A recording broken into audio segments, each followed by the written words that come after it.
Silent Heroes by Christopher Lindsay.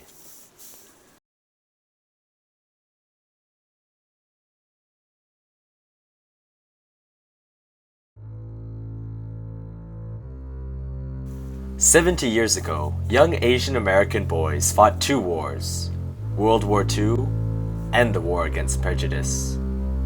Although many of their families were imprisoned in internment camps as enemy aliens, these young Nisei, Japanese Americans from Hawaii and the mainland, volunteered in record numbers to serve in the 442nd Regimental Combat Team.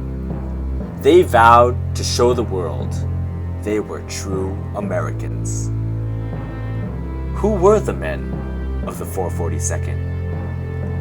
Shorty's shoe size was only a 2.5, but he received the Bronze Star and the Purple Heart, using his small body to shield a wounded lieutenant during the Battle of Hill 140 in Italy.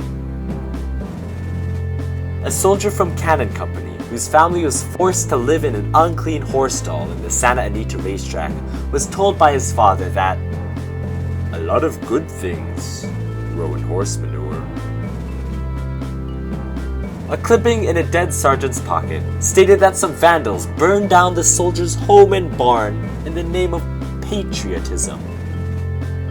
His chaplain wrote, "Despite the prejudice, this man had volunteered for every patrol he could go on. You know, you can't give a medal high enough for a man like that." The men of the 442nd served a country that despised them, despite the fact they were the most highly decorated unit in the history of the United States Armed Forces. Approximately 18,000 medals for heroism and service were awarded to the 14,000 men who served. Their unit was replaced over 3 times because they suffered a 314% casualty rate.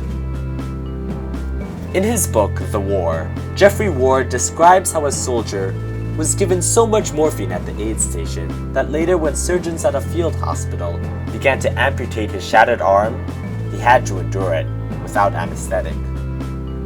Later, when he came home to the States with an empty sleeve, a barber refused to cut his hair because it was Jap hair.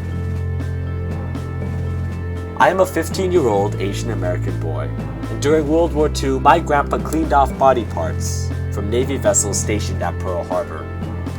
My family's friend, a 442nd Nisei from Kona, later recruited to join the military intelligence service, persuaded Japanese soldiers and civilian refugees to leave their hiding places on Okinawa and surrender to the US forces. How is the Nisei soldier experience relevant to my generation? The men of the 442nd fought so that I would not be judged by the color of my skin. These men, boys not much older than me, fought so that I can live in freedom. The men of the 442nd fought so I can become a rocket scientist, a teacher, a soldier, or whatever I want to be. They fought to prove that the way the world was for them did not have to be the way the world would be for me. The men of the 442nd fought so that no one will refuse to cut my hair. Who were the men of the 442nd? They were, and are, true heroes.